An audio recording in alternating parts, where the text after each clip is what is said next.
And that's the mystery. It's less than law, but more than just superficial politeness. It is something that you have to obey, but, how should I put it, you have to obey freely, organically, without being explicitly ordered.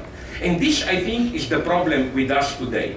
Precisely because the predominant market-oriented liberal logic undermines customs, political correctness has to step in with, that's for me the tragedy of political correctness. It tries to regulate through explicit rules what should be done by simple decency, rules of civility, and so on and so on. I mean, you know, all this ridiculous attempt, the process of seduction, or when are you politically incorrect, when are you harassing others.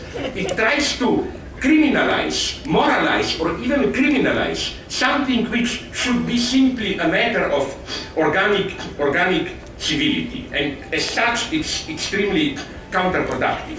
Namely, what we should never forget, this is for me the base of freedom. The question to ask again is, if we want to live in a free society, what are the implicit rules, customs, within which, what are the forms of politeness even, within which we can live as free beings? I think a lot of, paradoxically, of feigning, of pretending, and so on, has to go on. You know, customs, what's the mystery, again, briefly, of customs, is that whenever you have a set of rules which determine a certain social form of life, from whole nations to departments and so on, you know with the minimum of intelligence that rules are never simply rules. Every set of human rules involves, how should I call them, meta-rules, rules which tell you how to relate to explicit rules. If you just follow the rules, you are an idiot. The trick is to know how rules are to be taken. In many places, especially with sexuality, with power, with political freedoms, you have rules, but then the catch is, are these rules to be taken?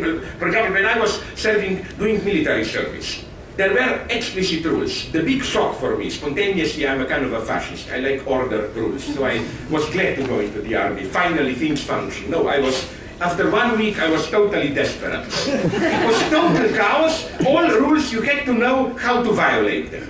That was the whole trick, no? You shouldn't do this, but if you follow the rule, you are an idiot. So this is the catch with the rules. Often, when we have certain prohibitions, often the law prohibits something, but secretly the thing is precisely to do what is prohibited, but in the right way. Or the opposite. Even more interesting, often you are explicitly permitted to do something, but the secret message is just don't do it.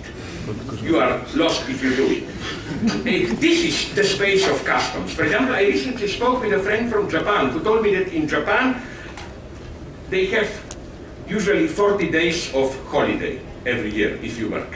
But you are guaranteed by law 40 days, but you are expected never to use more than 20 days. And I told him, but why don't you simply put it in the law 20 days? He said, I'm a total idiot, I don't understand Japan. And he was right, we live in the same way. You know, that's the mystery of communication. That there are things that you do that are totally superfluous, but as such, they are the cement of society. They have a crucial function. The same goes for apologizing. I cannot resist, and then I move towards the end, telling you a wonderful thing that happened to me and with my theoretical enemy but personal friend, Judith Butler. I was with her in some stupid summer school recently, and I'm a bad-taste guy, vulgar, so I refer to her, she's well-known lesbian, you know, you unnatural, corrupted bitch, something I prefer not to remember. Then I noticed that she's a little bit hurt. Oh, I wondered why. So afterwards I called her by phone and I sincerely, she's a very nice person, I sincerely apologized. No, I said, listen, I'm really sorry, blah, blah, the usual stuff. Then she told me something which is politeness at its elementary. Slavoj, I know how you are, everything's okay, you don't owe me an apology, it wasn't necessary, and so on. But you got the point. She was able to tell me this only after I did apologize. There are certain situations where you have to do something which is later proclaimed unnecessary, but it becomes unnecessary after you do it. But even as I am, my first association, you know how evil I am, after she said, you're Slavoj, you really needn't to apologize to me. Or so then, okay, then I take it back. That would spoil everything. You see the paradox. The result is zero. I offered apology, it was friendly rejected as unnecessary. But that was the game. Through these excessive gestures, which appear from a normal utilitarian standpoint as unnecessary, this is how you are friends with somebody. These are rules at its most elementary. Not to mention, I think I mentioned 10 years ago here, all these wonderful everyday anecdotes of, for example, I don't know if you have it here, we have it in Slovenia. Let's say we compete for the same job. You win, I lose. We also have it here and we are friends. That in that case, you should tell me, listen, I know that you really deserved the post. So I will step down so that you get it. But of course, I'm expected to say, no, no, thank you, no. We both know that this is the mystery of customs. We both know very well that this is, in a way, hypocrisy. You say this, sorry? In reality. But although that's the magic, although it's hypocrisy, it's in a way sincere hypocrisy. You know what I mean? In this way, we remain friends. Don't underestimate the surface.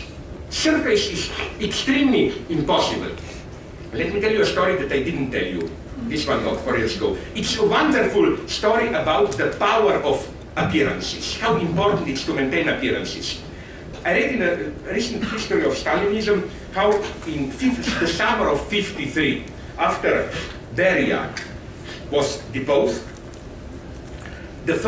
after Beria was arrested, I think in June, July, just before Beria was arrested, there was the first volume of Soviet encyclopedia. Big thing, millions. Following letters, I think A to C. So there was, of course, one whole page on Beria, blah, blah. Then there was a problem for this Soviet closed semiotic space. Beria became a non-entity. So what to do? What happened is that all subscribers got a special letter with a new printed page where the entry Beria was replaced by Bering Strait, you know, with photos and so on, so that it fit, and then you had an order to cut out the old page and put in the new page. Now ask yourself a simple question. Whom were they trying to trick? There was nobody who, for whom were they forced to establish this perfect, because they took care that, it perfectly fitted. When you put it in, it looked again the same. But for whom? Whom did they try to cheat? Now you will say, this is totalitarian Soviet Union. Maybe, but there is something very mysterious going on here. Because Soviet communism was supposed to be extremely brutal. As we usually say in the West, we have manipulative power, much more refined. In the Soviet Union, it's just brutal power. Yes, but the mystery of communist regimes is that why, at the same time, they were incredibly depending on maintaining appearances. As if, it's as if the traces of crime were not to be erased, the continuity of, and to re-establish something catastrophic were to happen. I will say, okay, but nonetheless, Soviet, primitive, Asiatic, whatever attitude. The same in Hollywood, although it's the opposite. You saw, I hope, great works of Western civilization, Oedipus Rex, Dante, Inferno, Goethe maybe, and Hitchcock's Vertigo, of course. No. You saw, I hope, Hitchcock's Vertigo. You remember the scene when, in the middle of the film,